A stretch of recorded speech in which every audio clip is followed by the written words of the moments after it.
All right, well, welcome to another episode of Real Estate Coffee Break. Oh, I'm so happy and honored to be here with you, Cameron. It's good, it's fun, yeah, you know? Sometimes the highlight of my week is the coffee break. Well, it's a new year, obviously, and how was your New Year's, like, overall? It was awesome. Yeah. It was terrific. Went to the in-laws in Lake Arrowhead, so they live up in Lake Arrowhead. Oh, nice. And unbelievably, it was actually a white Christmas on Christmas Day. No way. Which is amazing because I've actually How much, though? Like, how white are we talking? Pretty good. Really? You couldn't see the roads. Okay. Yeah. All right. It was pretty good. It was legit. And I would say that was the first time I've seen snow in Lake Arrowhead in the 5 years that my in-laws have lived there now. Really? And it was actually amazing to have it on Christmas. But it was pretty funny. It was, a lot of snow in the morning, and then it was gone by the afternoon as the sun came up. So it was great. How was your holiday? It's good. I flew back to Texas. My family's back there. Right. Had dinner with Lindsay's family, who's out a little east of Los Angeles. And then just a bunch of hiking on New Year's Eve and New Year's Day. I was in bed at 9 p.m. on both nights. Bottle of wine was open by 5 o'clock. I was in bed by 9 because I was just so tired. Right. But it was perfect. It was so nice to get out. People say the two holidays to actually not go out on is New Year's Eve and St. Patrick's Day. It's far more dangerous. Drinking, right? Most drinking, very dangerous. Expensive. Ubers are going to be expensive. That's true. January 1st might be a better day to go out than December 31st, And a few people will probably still be out, you know what I mean? Yeah, that's right. Yeah, that's right. So we wanted to talk a little bit about what does our day-to-day look like, right? So and obviously, we are in the same general field. Mm-hmm. We work in real estate, but obviously our days are probably going to be pretty different. Right. So take me through some of the stuff that's day-to-day for what you do. Yeah, sure. So basically, I get in probably around 8:30 into the office, and my office is on Lake Avenue in Pasadena. And the first thing is tasks. So I have usually a task set up in Outlook on our system, and I go through and follow up with everyone that I need to be following up with. And that includes both, real estate professionals like yourself, or, the borrowers themselves, or there's actually a lot of different players in a real estate transaction, so there's escrow and title. So I write down the tasks, especially for each loan, on who I need to be following up with. Yeah. So I do that in the morning. I do prospecting as well in the late morning. Seeing who I can possibly help with on a loan, from a real estate professional or to consumers directly. And, looking at talking to my sphere of influence and seeing who might be interested in purchasing a house. And then it's marketing in the afternoon. A lot of marketing is done for me on that. I'm writing either a podcast or writing an article or making a video or something like that. So that's usually what I end up doing. And then Thursdays is caravan, here in Pasadena. And so that a lot of my morning on Thursdays is devoted to going to the open houses and trying to, obviously you learn so much on the caravan days because you learn about the inventory, you learn about, right now we were just discussing, there's price reductions that we're seeing. You learn that when your kind of ear is to the street. Yeah. And then just chatting with real estate professionals too and learning about that. So that's a really valuable experience for me every week that I do. And so that's pretty much it. Nice. How about you? What's your kind of day to day? Well, it's interesting because I've kind of gone through a couple of ways of structuring my day. Yeah.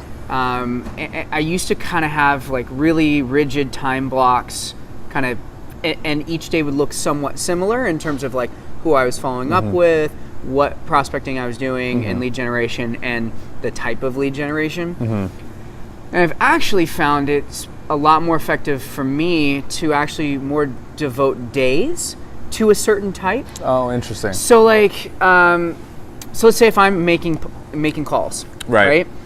I might do a couple of different types of calls, but one day is going to be like call day, basically. Yeah. What day is that usually right now? It's tended to be Monday afternoons and Fridays. Okay. Doing that because Tuesday and Thursday I obviously leave open for caravan. Yeah. Tuesday I actually tend to leave open for caravan as well, because some of my clients that are closer to the west side, right, my old Sony folks and people that still live out that way, right, I still need to know That's true. that area as well, even if my office is based out here. Absolutely. And they kind of offer a little bit of a different type of a caravan day as well. I mean, there's different types of architecture out there, different price points, different, neighborhoods. I know. I mean, west side and east side are very, very different. Oh, so, yeah. And only being 15 miles away, I know, right? 15 to 20 miles away on that. But it is crazy. You know what I've been having a lot of success with, and I'm actually sort of structuring my week a little bit more in favor of this recently, is door knocking. Wow. Yeah, I saw your recent video on that. Because people hate this from my standpoint. Okay. Like people seem afraid to door knock, and they were like, hate meaning they don't like to do the it, act of do it. door knocking. Yeah. But I also think that people hate to do it because they think the other side hates getting door knocked. Yeah. And I have found a completely 100% opposite effect. I have noticed that it could be your approach, though. That might be the issue. Your approach is probably much nicer, easier than some other people who that just their general nature. That's true. Well, that would be very much bragging on my part. I'm not going to sit here and say, well, door knocking works for me because I'm so great at it. I mean, to be fair, I do. Yes, I have a few things that I've really, really whittled down so that I'm getting a great just door response rate. People aren't peeking through the curtains and going, no, I'm not going to open the door for that guy. So people are home. People are home. And you're doing this at around what time? People are more home in the afternoon. Okay. Get a lot of folks that work from home. Yeah. Stay-at-home moms, dads. Yeah. And then, older folks. Right.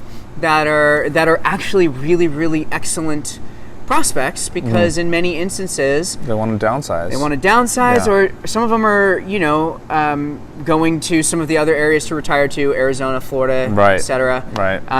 One of the folks that I was chatting with is going back to Texas. Okay. And they bought back when home prices were $200,000 to $300,000. Right. Their houses are worth $8 to over $1 million. Right. And they're like, great, it's time for me to cash out, let somebody else in. Right. And finish off my life somewhere else. That's right. So it's been really fantastic. I have to say, now I do door knock with a purpose. Yeah. I door knock with recent sales and market reports and stuff that's actually going on. What's your opening line? I am do you have so one? well rehearsed, man. I could give it to you on the spot. Yeah. I mean, I just go. First of all, the first thing is I try to dress nicely. Yeah. There's actually a good chance that I'm going to go back out again this afternoon later on, so dress nicely. Yeah. I try to fall into a category where I look sharp, but I don't look like a door-to-door salesman or something like that. I mean? Yeah. I'm not super pressed tie and everything like that. Yeah. I just feel like that also sets off red flags. That's right. You know what I mean? That's right. I'm not going to look like a schmuck, but I'm also not going to look too nice. You know what I mean? You want to look normal, which is what you are. So, a working professional is really not that difficult. You know what I mean? But I think that first of all, I try to answer these questions very quickly, because I try to put myself in the mindset of somebody who's answering the door. Yeah. Who are you and why are you on my porch? Right. Yeah. And so I say, hi, my name's Cameron Stephens. I'm a local realtor here in Pasadena. And I'm on your porch because... I just wanted to tell you about this house that recently sold. It's right over there, 2 streets over. Just letting the neighbors know. I have a little bit of information if you're curious. Some people are just like, yeah, I'll take it. Some people want to chat. Some people will actually step out, shake hands. Wow. That's cool. Some people want to tell me about stuff that's going on in the neighborhood. is fantastic, you know? And you probably learn a lot. You do. You know, just in the fact that someone's telling you about what's going on in the neighborhood, you know, and this is your canvas, right? I mean, this is where you're... Yeah, this is definitely one of the areas that I'm focusing. Right. So I get to hear from, you know, the homeowner's perspective. That's right. I'll give you a great example of this. Recently on Orange Grove Boulevard in Northeast Pasadena area, where it's kind of 2 lanes up there. Right. I guess there was a big ordinance that was recently defeated. Okay. By like an overwhelming majority. Like one of the people that I spoke to said like 90% in favor, packed house, just not wanting to cut it down to a single lane. Okay. And I guess everyone was calling it the street diet, or the street was going on a diet, right. To shrink down to 1 lane. It slows down traffic. Yep. It's supposedly safer. Yeah. Yeah, and you know, basically they were saying, you know, that's not going to solve the problem. Like traffic is just going to reroute through the neighborhoods that already aren't designed for as a major thoroughfare. You know, these homes have been, you know, there's already street parking right there, so there's already a lane taken up by that. Yeah. I mean, the one opposition, I guess, was according to a couple of the people that I spoke to, was bikers, like bicyclists. You know, not having adequate space for that. But I mean, the fact of the matter is that if that's not a major overwhelming majority, then you know you got to go with what the majority of people are doing. Right. You know. So they voted to defeat making it a keep as is, basically. Okay. Yeah. Okay.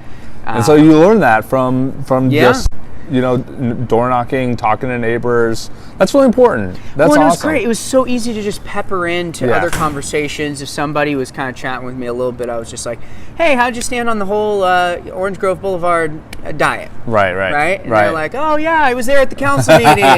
One of them actually spoke. And that shows your local knowledge of the area and how in tune you are with the neighbors and what's the local issues. Yeah. That's cool. That's awesome. You know, it's been really nice to, like, at that point in time, somebody then knows your face, they know your personality, you've had a conversation, you are miles ahead from a mailer. That's right. You know, even a cold call. Absolutely. Like all of those kinds of things. Yeah. So yeah.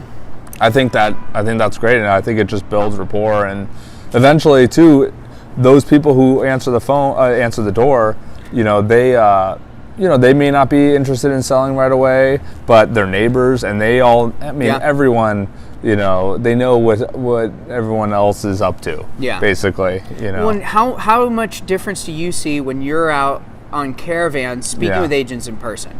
Oh, you know what I mean? Huge difference. Yeah, but you know, from what I've seen, it's not just the first time; it's the 5th time that you've finally seen them and that you've talked to them, and then they kind of recognize you, and they, you know, they're way more approachable. You know, and that's just human nature, right? Yeah.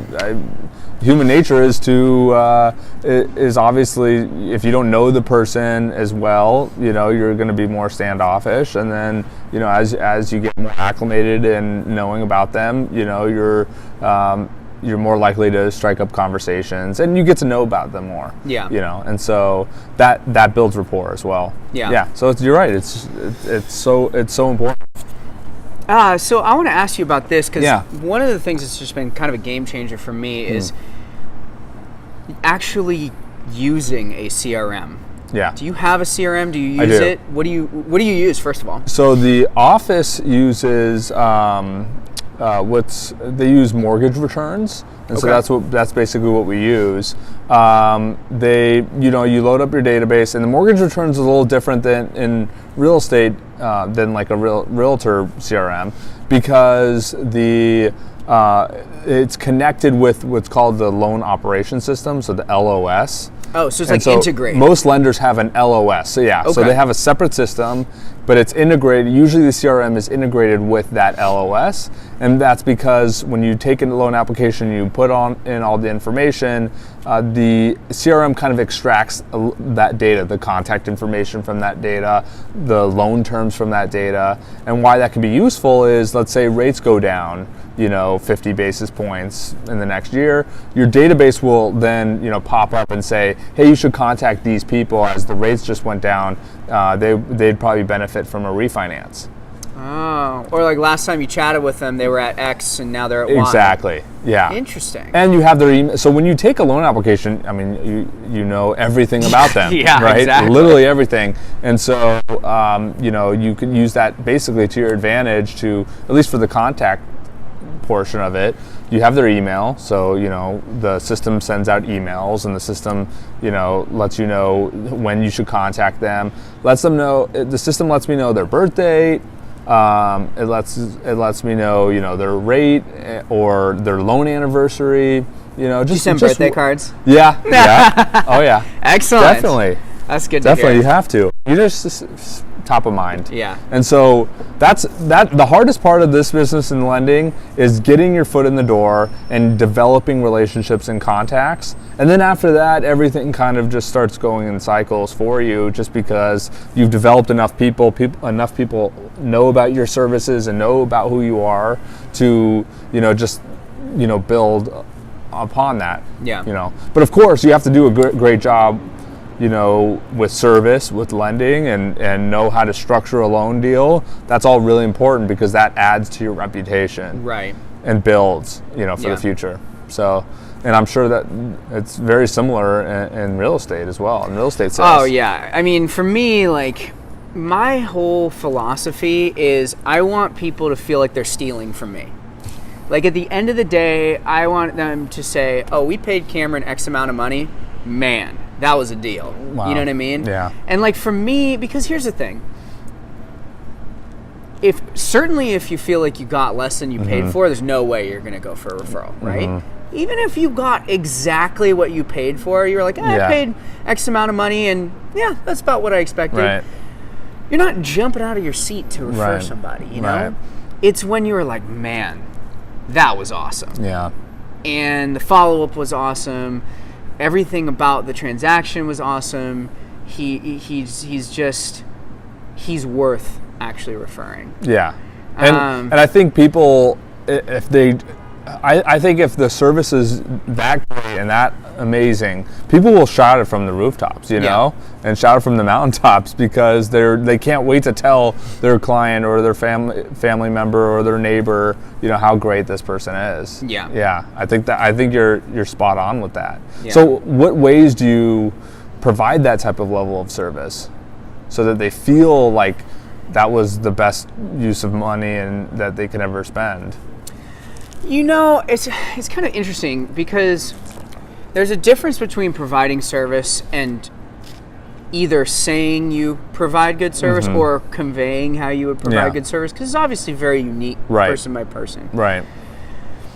But for me, so, when I came to Los Angeles when I was 21 years old, I was a production assistant in film. So that's what brought me out to LA. Right. And my job was to get coffee. I mean, hands down, like, that was my primary function. I got coffee for people. Right. And like so many people just starting out in the entertainment industry. Exactly. Yeah. And, there's a lot of people who, realize, hey, maybe they do have to start out that way, but, they kind of look down on that kind of stuff. And for me, when I got into it, I realized that I wasn't actually getting coffee for people. It was making people happy. And I'll give you a great example of that. So I used to when I get coffee for one of my directors, they're stuck in these long meetings, sometimes reviewing shots for 2-3 hours at one time in a dark room, and it can get grueling, right? And so, like, on one hand, they need the coffee just from like a pick-me-up standpoint, but I would draw like little pictures on his coffee cup, and he would always look forward to getting coffee from me because he was curious like what I was going to draw next. Right. Now, let me tell you, these were not good drawings by any stretch of the means. I'm I consider myself artistic, but not really in that realm. Right. But that was always his thing. He was like, he would kind of like, when I'd come in the room, he's like, oh, what did Cam drop? You know? And I feel That's like smart. that's kind of the thing. And like, that's really good. There's another instance that like, and this was back when I was on Spider-Man 2. I really, really, really long hours, like 12-hour days, Saturdays, those kinds of things. And like, people that you're working with, they don't need you to tell them the deadline for the 50th time. Yeah. They don't need you to say, hey, where's the shot? What's going on? Kind of a thing. They just want to talk to people. And like, you know, there was one guy who was definitely like really grinding it out, and he just looked beat. And I was like, hey man, let's go get some tea. Let's just step out on the balcony. And I just chatted with him for you know, a little while and caught up. And in fact, we still keep in contact. He's a friend of mine. Yeah. And I feel like if I would describe the way that I deliver service, it comes from that place. Yeah. Like valuing those small details. Right. I mean, anyone can kind of say they provide good service. Anyone could keep their phone on all the time. Anyone can, but I don't know, you know. I mean, just you find the ways to click with people. You take the time to find the ways to click with people, and then you just do that, you know. I think also where that's coming from is a place of empathy. You're putting yourself in the other person's shoe, and seeing what type of where are they coming from, and that could be, you know, just how you were saying, like they work really long hours. They could just use a pick me up or some type of entertainment on their coffee cup. Yeah. Or you know, and now that you're in real estate, you know, the buyer or the seller, you know, who knows what they're going through in their life. Yeah. And so for you to kind of step in and see what they're up to, and I think that really, that just adds to another level, and that's what people appreciate. Yeah, I don't know. I feel like there's really no like magic formula to service. No. It's just being. It's being yourself. It's right. It's being a human being to people, but not everybody can do that. You know, I'm just saying. You know, a lot of people just don't have that type of empathy or look towards like, hey, I could really help that person. Some people are kind of always, you know, looking inward. Yeah. And it does. It especially in sales and especially in real estate sales, you have to look outward and you have to look at how you can provide the most value to someone else. Yeah. And it sounds like you're doing that. Yeah, that's how I go about it. So I always kind of keep that really kind of just humble, back of the mind thing. But, you know, at the same time, I do feel like, you know, you can kind of use that to your advantage some in so far as, like, there's, you know, big, you know, the big real estate agents in the area, and people know who they are, right? And you can kind of say, I try to convey to people, I was like, look, you know, you're not another number to me. Like, everybody gets the same amount of service. Like, I'm not, you know, I don't have 10 listings right now. Like, yours is going to get the full attention from me. Right. So, which is, you know, when you're competing against people, is something that you do kind of need to say, like, look, you could go with the big guy if you want. That's right. He's got 20 more years of experience on me. Yeah. Whatever. Yeah. But here's how you could consider choosing something different. Right. And if that resonates with them, great. Then then you know it's gonna be a fantastic ride. If they're just like, you know what, I just kind of need the hot shot, I need to get this done, then it's probably not even the right fit for you anyway. You know. So 100%. And I think too, people want to work with people that they like, and they don't want to interview 10 different real estate agents and, you know, look through their resume and even look through the listing book that is provided oftentimes. Like they go, what can I sell my house for? You know, I like working with you. Yeah. You know, and let's get this done. You know, I think so that's funny most people's... because, like, man, when I first got into this business, like, I heard so much about, like, you know, you gotta sharpen all of these sales skills, if you will. Yeah, like closing skills. And like, don't get me wrong, like you kind of need to have a base level understanding, but a lot of it is just the confidence to be yourself in front of people. And you're totally right, like, people don't really look through the comps. Like, you can guide them through it if they're really, really curious. Right. But you're so right. Like, at the end of the day, I think most people, especially if you're going to sell a house, they've already gone through this process once because they already bought it, you know, and they're just like, is this guy going to be somebody who I'm going to enjoy being around. Right. And that's that. And that's actually becoming a lot more important these days. As we're sort of starting to see this winter market unfold, we're seeing longer days on market. We're not seeing as many, houses that go up, one open house, multiple offers and accept, right? And so that means there's just more FaceTime. There's more personal interaction needed. There's more. You might have to have hard conversations like a price reduction, like, hey, we're 2 months in, like we need to ramp up open houses again, like. You said you didn't need staging, but you need staging, like those kinds of things. Which Compass has that amazing, I think we talked about that last time. Yeah, we did. They have that really great program where they take those costs up front, the staging costs, so that it's not something that's out of either your pocket or the listing, the seller's pocket. It's such a no-brainer, to be honest with you, because I'm now starting to see people around the office that are in the middle of it. Right. And I have a few people who are kind of going to be listing in the springtime who I think it's going to be the right fit for them, and I've definitely already kind of let them know and kind of allowing them to mull it over. Right. But it's a no-brainer because in many instances, these things are somewhat required. Let's say the house isn't super nice, right? It's not like your gem of a house. You might need to do those things to even get on the radar in the first place. Yeah. But let's say it's just a solid all-around house. We know that the numbers back it up. If you can do fresh coat of paint, cleaning, and a nice staging, you're going to get more out of it. So from the seller's perspective, it's an investment. Right. That you'll get a return on. Right. And that's not just a monetary investment. It'll sell faster, right? Yeah, exactly. Of course. Emotional and headache investment. Right.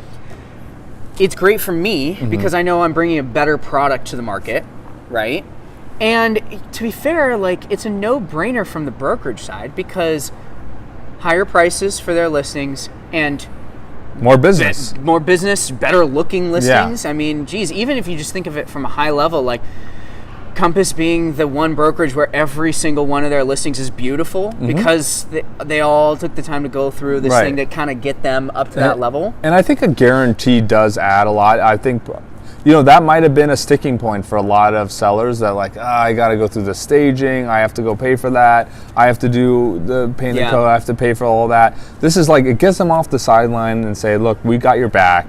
This is going to happen. You see that even in mattress commercials. Or if we don't beat your price, your mattress is free. Yeah. So those types of guarantees I think go a long way in sales. Yeah. Yeah. But it's cool. I mean, we're going to definitely see a lot more of that because here's the thing: if the springtime continues to really pick back up and boom again, it won't be as necessary, right? But if things are starting to somewhat plateau, what do you think? Some people think. What are you seeing? Going into the spring, I'm always going to say, look, you could probably get away with X, but why not just go the length, right? Like everybody's story is different. I totally get that, and obviously, I'm certainly willing to work with anybody in any type of a situation. But I'm going to be pushing these benefits really hard to say, look, you don't want to be that listing that's been on the market for 3 months and people are starting to ask what's going on. Right. Because not everybody sees your price reduction. Right. And somebody they just think, oh, well, that guy doesn't really want to sell. And so, and the fact of the matter is it's my job to protect my own time, obviously, but to really protect the time of the client. Of course. Right? Yeah. And say, look, you guys don't want to be sitting around. Yeah. Your Saturday night conversation when you're out to dinner should not be, we haven't had an offer yet. Yeah. What's going on? Yeah. It should be, and that's scary. Yeah, it's that's handled. We got multiples. We're good. Like, right. let's just, we're in such a great place. Right. And you being the professional, you're literally going door by door, and you know the area intimately. You know what each home sold for, you know what the value is on each home. You're the person to trust for that. You know, and you're right. It shouldn't come down to the seller thinking about what their house is worth. I think a lot of sellers do opine on that, but they have to trust the professional in doing that. They're the ones who are literally doing this for a living and doing this day by day. Yeah. And that adds a lot. So when in the sort of the realm of like you have to trust the professional. Yeah. Like where does that come into play on the loan side? It's huge. It's tremendous. And actually, we're seeing a lot of that, and you're seeing that in your space too. The Redfins of the world versus Compass. You know, same with on the lending side. The Quickens of the world versus Home Street Bank. You know, Quicken might have better pricing. You know, maybe an eighth better on pricing. Sometimes it depends on on the day of the week, really. But it's a robo lender. So it's like literally you'll talk to different people each time you call, or it won't be the same person. You know, it's and most of the time you really don't even talk to anyone when you inputting all your documentation in. Why that's important is when you have a pre-approval letter that needs to get out that day, you better that pre-approval is really important. It's really important to not only to you, but also to your the agent that you're working with, and not even more important, the seller that you're gonna put an offer in. I would say it is more important than really very amazingly important. It is like vital. It is like, do not mess around with your pre-approval. Right. And listing agents, you know this, listing agents know the difference between a service provider lender like Home Street Bank or a Quicken. So if they get a pre-approval letter with an offer and that says, okay, they're pre-approved for this much, and it says Quicken on that, they're going to second guess how accurate that pre-approval letter is, and if are you really approved, or are you Quicken approved where it was just like a rubber stamp and we'll deal with your loan when the offer comes. Yeah. Well, that's really important. And so you want to make sure that someone really went through all the documentation correctly, match them with the right program. There are so many loan programs. It's insane. It's actually, it's crazy. Even ever since just meeting you, I've found out a couple of new ones that I didn't even know existed. Yeah. Like talk about the bank account. One. Yeah. So there's a bank statement. Or bank statement one, yeah. Right. There's a bank statement loan, so you don't have to show your tax returns for that. Yeah. Obviously, the rate's going to be a little higher because it's more risk. Yeah, sure. But at least you don't have to show tax returns. A lot of, especially self-employed borrowers, they write off a lot on their taxes, so it hurts them. It helps them with not paying as many taxes, but it hurts them in qualifying for a loan because their income is lower. Right. So in this way around it is to just show bank statements. You're just showing deposits. So yeah, that's one program. But even like the conventional world, there's obviously you have your Fannie and Freddie, and then you have jumbo loans. And you have FHA and VA loans. Each one of those has this totally different set of parameters and requirements. And you basically really need a trusted professional to know the difference and know those guidelines by heart. And that's not so easy. And a computer program can't really do that yet. I don't know, in the future it might. But right now you have to go, okay, well that mid score is 755 if it's going to a jumbo loan. But it might it's calculated differently than if it's going to like a Fannie Mae loan. So, different things, different nuances like that are really important to a lender. And add that layer is the local aspect of it. Knowing, it really helps, to know if you're if you're helping a buyer put an offer in and you're providing a pre-approval letter, and that listing agent knows who you are. Because you're a local lender, that goes a long way too. Far. Like, oh, I've worked with him in a previous transaction, and I know when he provides this letter, he's good for it. Yeah. That adds a lot of value and service as well. I feel like people don't really realize just how much of the negotiation and remainder of the process happens after the acceptance of an offer. Oh my God. I mean, especially from like the buyer's side, like people think like, all right, well, once they accept my offer, we're all good, right? And you're just like, there's so many more little snags that can happen. Oh yeah. And it's like it's our job to sort of foresee those, right, and be as clean on our end as possible, right. And one of those is take them through like, the finish line. Exactly, and like one of those is being like, hey, I actually lent to a buyer like 2 streets over last year.